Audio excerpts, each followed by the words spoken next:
Très bien, bon retour à tous. Donc, je vais poursuivre la lecture de l'article qui a fait sauter mon compte. Il s'agit donc d'un article disponible sur le site internet nationalgeographic.fr et qui nous apprend que des artistes européens entre le XVIe et le XXe siècle utilisaient une peinture qu'on appelle le brin momie qui était fabriquée donc à partir de cadavres de nègres. Ces artistes européens, comme par exemple Eugène Delacroix avec son célèbre La liberté guidant le peuple, qui est d'ailleurs exposé au musée du Louvre, pratiquaient ceci parce que c'était en vérité dans les mœurs de l'époque, tout simplement. Je pense qu'il n'y a rien d'autre à voir ici. Donc vous pouvez retrouver la première partie de la lecture de cet article. Je vais reprendre directement là où je m'étais arrêtée. Donc on nous disait que l'égyptomanie avait, grâce à Napoléon, conquis le continent européen à la fin du XVIIIe siècle. Ce que le blanc appelle égyptomanie, j'ai déjà qualifié ça dans ma précédente vidéo, il s'agit en vérité de pillage et de cannibalisme. Alors, de profanation aussi, n'oublions pas la profanation. On nous dit: les touristes ont ramené des momies entières pour les exposer dans leur salon. Et les soirées de déballage de momies sont devenues des événements à ne pas manquer. Malgré l'interdiction de les déplacer, des bateaux chargés de momies, humaines et animales, ont été ramenés d'Égypte pour servir de carburant pour les moteurs à vapeur et d'engrais pour les cultures. Et bien sûr, comme matériaux artistiques. Donc, ceux qui ont suivi mon live, avant que TikTok ne le fasse sauter, qui ont écouté ce que j'avais à dire sur les cadavres, sur le pétrole. Le pétrole qui est dû à la fermentation des cadavres, des humains et des animaux. Et donc, j'expliquais, voici comment les voitures avancent. C'est grâce à la fermentation des cadavres. Et j'expliquais que, selon leur tradition, ce n'étaient pas des cadavres des Blancs et des Arabes. C'était des cadavres des nègres, ce pétrole qui était pillé. Voyez, par les Européens. On nous dit que même au-delà du pétrole, on prenait les momies pour les brûler directement, en fait, pour les moteurs à vapeur. Sinon, on pouvait les enterrer pour faire de l'engrais. Voilà, ou bien se servir comme matériau artistique. On a vu plus tôt, dans la lecture précédente, qu'on pouvait également se servir comme médicament de ces momies-là.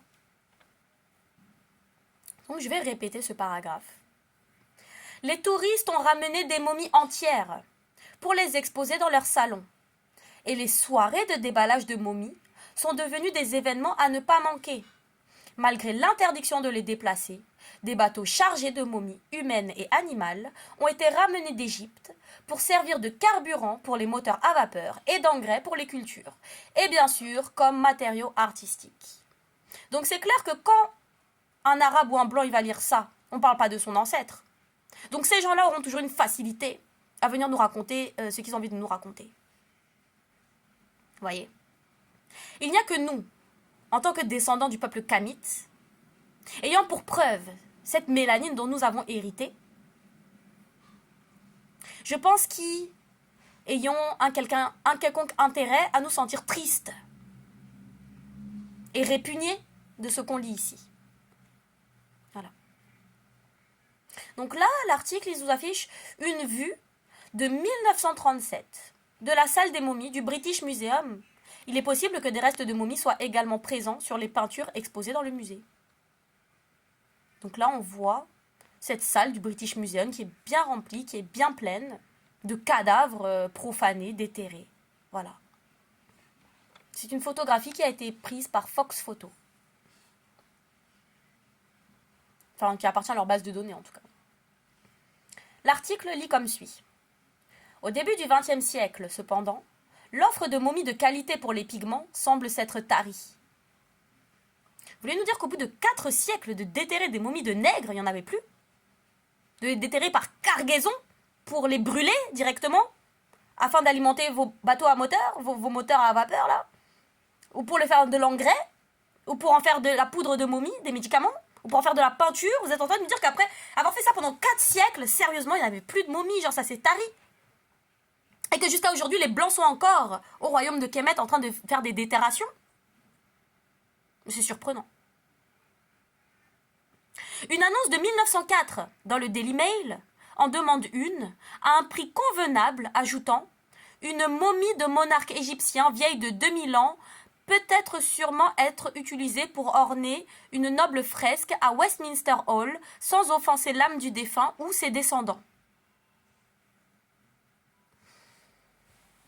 Donc, en 1904, nous apprenons que le Daily Mail, qui est un magazine, un journal, une dépêche demande une dépouille dans ses colonnes, et ils disent, parce que l'offre était telle que la demande pouvait être aussi ciblée.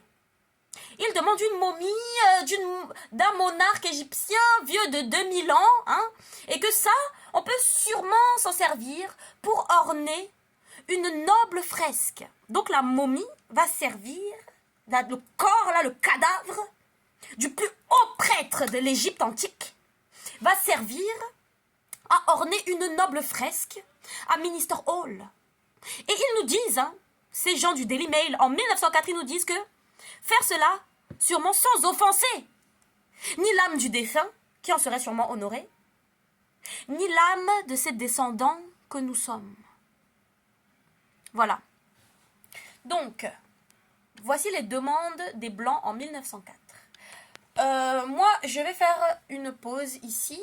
Vous pourrez retrouver la suite de l'article dans la 3e partie de cette vidéo que je mettrai immédiatement après celle-ci, en vous remerciant pour votre intérêt.